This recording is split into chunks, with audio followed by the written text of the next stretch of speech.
नए दिन और नई शुरुआत दोस्तों। हम चैप्टर 9 पर पहुंच चुके हैं जिसका नाम है ट्रेडर, किंग्स एंड पिलग्रिम्स।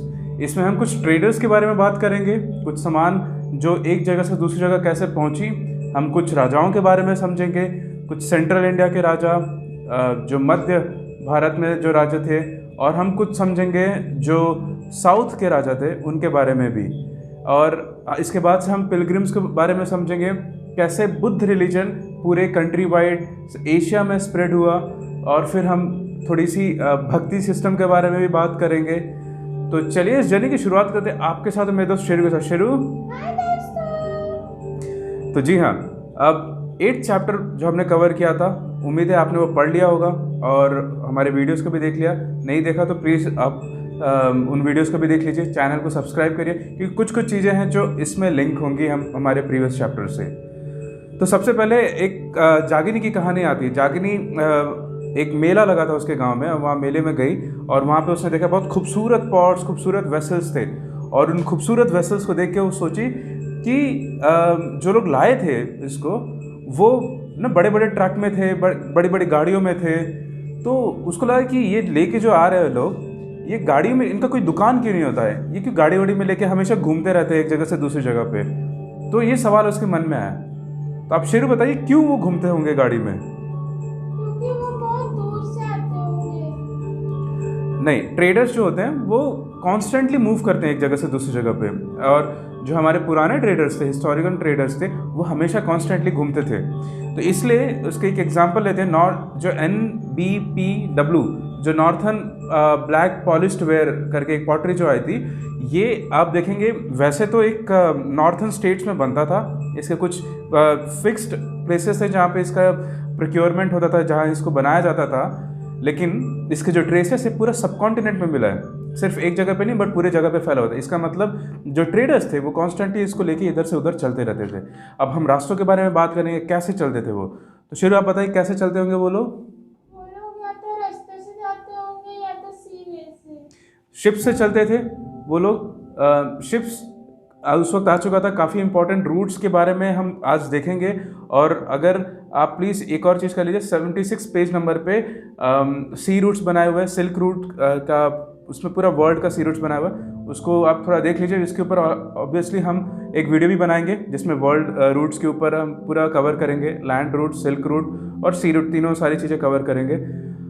तो हाँ, वो शिप्स में चलते थे, कारवां चलता था। मतलब जो पूरा एक समूह होता है ट्रेडर्स का, उसको एक कारवां बोलते थे। उसमें से कुछ लोग कार्ट्स में बैठते थे, कुछ लोग एक इंडिविजुअल हॉर्स पे चलते थे, कुछ लोग पैदल भी चल रहे होते थे। तो इनका एक ट्रेडर्स का एक पूरा कारवां चल रहा होता था। फिर उसके बाद से इनका कई बार जो इंडिविजुअल रूट्स थे, सो कुछ लोग ऐसे होते थे जो सिल्क रूट पे, जहाँ पे जिनको प्रोटेक्शन की ज़रूरत होती थी क्योंकि रॉबर्स और ये सब से। तो कई बार कुछ बड़े ट्रेडर्स इंडिविजुअल होते थे और उनको प्रोटेक्ट किया जाता था किंग की आर्मी से। कैसे होता था, क्या होता था, इसके बारे में हम डिटेल में इसमें पढ़ेंगे। तो फिर उसके बाद से जो नॉर्थन ब्लैक जो पॉलिश्ड वेयर था, ये पूरे सब कॉन्टिनेंट में मिला है। वैसे ही जो चीज़ें साउथ इंडिया से, ये साउथ इंडिया जो काफ़ी फेमस था सोने चांदी और स्पाइसेस के लिए, कई सारे मसाले जो यहाँ पे मिलते थे। फिर उसके बाद से स्पेशली पेपर, जो पेपर काफ़ी इम्पॉर्टेंट है। इनफैक्ट उसको काला सोना बोला गया है रोमन्स में, द ब्लैक गोल्ड। और फिर उसके बाद से कई सारे प्रीशियस स्टोन्स यहाँ पे मिलते थे साउथ इंडिया में। तो यहाँ पे एक पोएम की भी जिक्र है जहाँ पे एक ट्रेडिंग हो रही है, जिस जगह का नाम है फुहार। फुहार एक तमिलनाडु का कोस्टल सिटी है। पहले वो one of the biggest trading point होता था। ये पड़ता है बे ऑफ बंगाल के साइड। तो नॉर्मली जो कावेरी नदी के ऊपर थोड़ा समझेंगे, कावेरी नदी जो होती है शुरू, ये कर्नाटका में से शुरू होती है, ठीक है। कर्नाटका से शुरू होके ये घूम के आती है तमिलनाडु में। और तमिलनाडु में वैसे वन ऑफ द, जैसे नर्मदा को लाइफलाइन ऑफ मध्य प्रदेश माना जाता है, वैसे ही कावेरी को एक तरीके से काफ़ी इंपॉर्टेंट सी रिवर है, वो आता है तमिलनाडु के लिए, एक तरीके से लाइफलाइन है वो।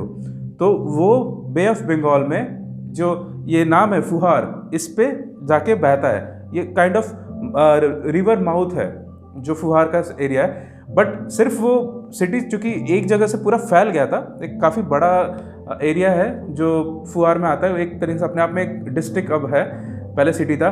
और करीब करीब 2200 साल पहले ये इस पर एक बहुत बड़ा बाढ़ आया था और जिसकी वजह से डूब गई थी शहर। तो फिर एक्सकवेशंस के बाद काफ़ी सारी चीज़ें मिली हैं जो बताती है कि कितना बड़ा ये सिटी रहा होगा उस टाइम पे, ट्रेडिंग सेंटर था। तो सबसे पहले हम देखते हैं कि जो कोस्टल लाइन्स पे थे वहाँ पे ट्रेडिंग्स होना जब शुरू हो गए, कई सारे रोमन एम्पायर के लोग आते थे चीज़ों को खरीदने के लिए। कहाँ से आते थे? मध्य एशिया से आते थे, उसके ऊपर यूरोप से भी लोग आते थे और उसके लिए एक सिल्क रूट बनी हुई थी और एक नीचे सी रूट भी थी।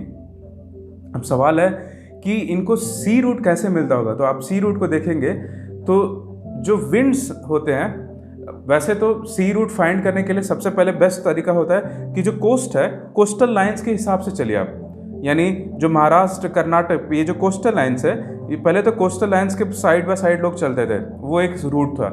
दूसरा विंड्स का रूट होता था। जब मान लीजिए हवा जो चलती है हमारे यहाँ पे, जब मॉनसून आता है तो वो एक साउथ वेस्टर्न विंड होता है, क्योंकि जब भारत में गर्मी बढ़ जाती है तो जो ठंडी विंड्स होती हैं वो गर्म एरिया के साइड पे बहता है। कभी भी जो एयर है, हवा है, वो ठंडी से गर्म की तरफ बढ़ती है। तो जो साउथ वेस्टर्न विंड्स हैं वो शिप्स को डायरेक्ट करते थे सीधा अरेबियन नेशन से लेके वो सीधा इंडियन सब कॉन्टिनेंट तक पहुंच जाते थे। समझ गए शुरू?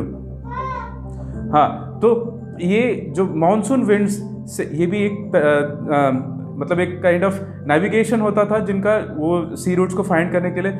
उस टाइम लोगों के पास कुछ ऐसे एडवांस इक्विपमेंट नहीं थे, तो इसलिए वो नेचुरल जो तारों के, जो चांद के, इन सब के जो तरीक़ों से वो मूव करते थे। नॉर्मली वो सीजन पे, विंड्स पे डिपेंड करता था उनका। तो ये जो सी रूट्स है काफ़ी इंपॉर्टेंट हो चुके थे उस टाइम पे। कई सारे ट्रेडिंग पॉइंट्स बन गई थी और इन ट्रेडिंग पॉइंट्स पे रोमन गोल्ड कॉइन्स मिले हैं कई सारे। तो इसका मतलब ये समझ में आता है कि कितने सारे ट्रेडिंग्स वहाँ पे होती थी। एक पोयम लिखा हुआ है फुहार के बारे में, जो ट्रेडिंग चल रही थी वहाँ पे। Swift prancing horses by sea in ships, मतलब घोड़ों की ट्रेडिंग होती थी। Bales of black pepper in carts, यानी जो ब्लैक पेपर की गांठें होती थी जो लेके जाते थे बड़ी बड़ी गाड़ियों में। और फिर उसका James and gold born in the Himalayas, जो जेम्स और प्रीशियस मेटल्स, गोल्ड जो कि हिमालयस की से निकाले जाते थे, वो ट्रेडिंग में यूज़ होते थे। Sandalwood born in western hills. फिर the pearls of the southern seas, the corals from the eastern oceans and the yields of the Ganga and the crop from the Kaveri. Yield of the Ganga and the crop from the Kaveri, इससे समझ में आता है कावेरी बहुत fertile land थी। और food stuffs from Sri Lanka, pottery from Myanmar and other rare and rich imports. तो इससे ये समझ में आता है कि कितनी सारी चीज़ें इसमें इंक्लूडेड हैं। ये सारी जो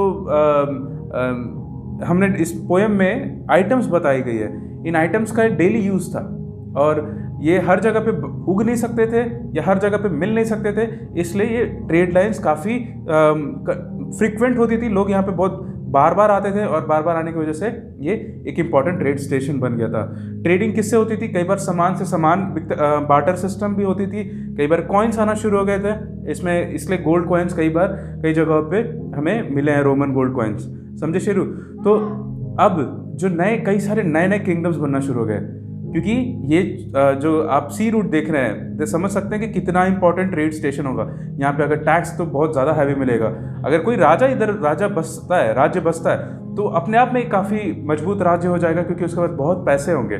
जहाँ पे ट्रेडिंग होती है वहाँ पे पैसे ज़्यादा होते हैं और दूसरे जगहों से भी हमारे सामान आ रहे थे, हमारे सामान भी वहाँ जा रहे थे। तो इस वजह से जो कावेरी की लाइन है और जो कोस्टल लाइन है, इस पे कई सारे राज्यों ने हड़पना शुरू कर दिया। कई सारे राज्यों ने इस पे अपना हक बनाना शुरू कर दिया था। हम ऐसे ही कुछ राजाओं के बारे में बात करेंगे अपने अगले वीडियो में। उम्मीद है आपको ये पसंद आया होगा और अगर आपने हमारे चैनल को अभी तक सब्सक्राइब नहीं किया है तो प्लीज़ कर लीजिए। तब तक मिलते हैं, बाय बाय।